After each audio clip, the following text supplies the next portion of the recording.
Institute. So here John was, in the place where freaks were welcome, yet he was already getting shoved into the corner.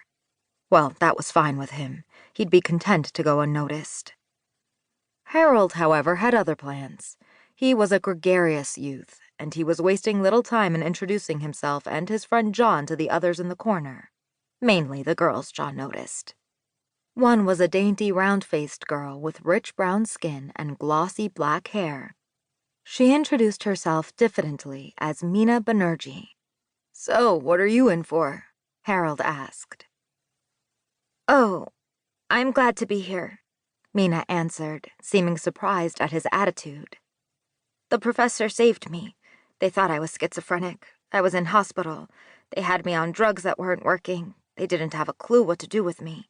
Then the professor came and told them I was a mutant. I wasn't having delusions after all. He said I was perceiving alternate realities." "Whoa," Harry said. "That sounds like a great power. Why aren't you with the others showing it off?" "Nothing to see," she shrugged. "Just me telling about them. And it isn't any use to me. I can't control it. I can't do anything with it. They come and go at random, and I still have trouble telling what's real and what isn't." She fidgeted in the embarrassed silence that followed. To break the tension, Harry turned to the other girl, a slim honey blonde with neck-length hair. "So how about you, Kristen," she said in a quiet voice. "Kristen Koenig, and it's embarrassing." Harry smiled. "Come on, look at me. I shed like crazy. You should see what it did to the plumbing in my house. My mom burned out a vacuum cleaner per month trying to pick up after me. And I smell like a wet cat when I take a bath. Okay, your turn." Kristen still looked embarrassed, but she spoke up anyway. The things I touch, they turn invisible." "Well, how's that bad?" He gestured at the larger group. "Sounds like just the thing that would impress those guys." Her blush deepened. "I can't turn it off." She tentatively extended her hand. "Here, touch it." Harry threw a triumphant grin at John, but it faded when he took her hand. "What? Are you wearing a glove?" "Everything I touch directly turns invisible. Everything except me. I've got 2 layers of clothes on. You just can't see the inner one." Harry laughed.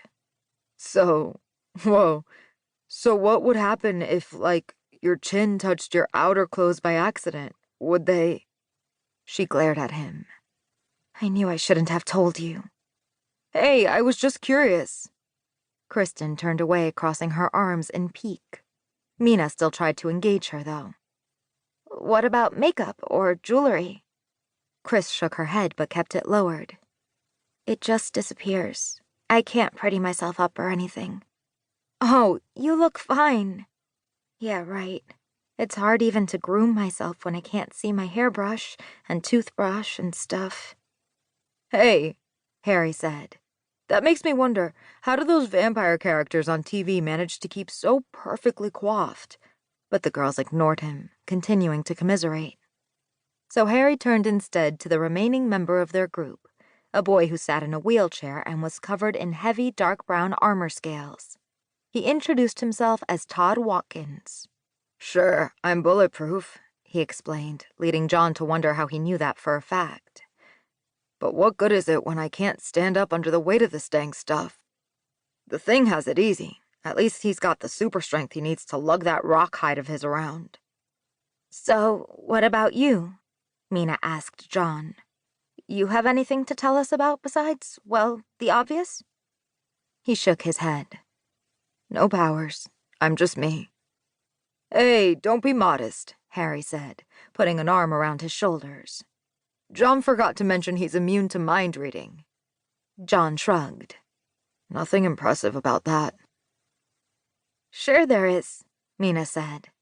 "The kinds of people I hear the X-Men tangle with, I bet sometimes they could use someone whose mind can't be messed with." "Yeah," Todd said, "but try telling them that." He gestured, as well as he could, at the other students. "It's nothing you can